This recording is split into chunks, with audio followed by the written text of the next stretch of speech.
First Peter, where it talked about honor everyone, honor the emperor. And I Right. was just, thinking about the context of how Peter even wrote that. And he wrote that Yeah. at a time where Nero was the emperor. It's so interesting when you read about Nero, if you are not a history nerd, but it's like he was one of the most evil emperors ever. And he was notoriously evil.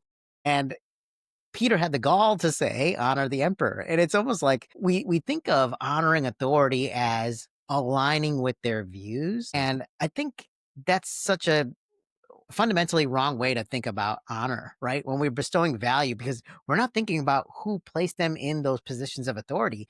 And I Mhm. think if we start to characterize um, our leaders as something other than the image of God, you might fundamentally disagree with some of the issues, but then you are almost disavowing the fact that God is sovereign. And Yeah. I hate to make it so superlative, but it's like, man, you think about the context of your life and like who's putting these leaders. And that's why I go back to all these administrations that I've seen. I'm like, man, you're always going to disagree with somebody, right? But think about your place and time and where God has placed these people for such a short period of time, but ultimately he takes vengeance, like you read in the context. So I think we just have to understand honor in the grand scheme of things, that God is kind of playing the, not just pulling the puppet strings, right? But he's sovereign. Yeah. He's dictated the timeline here.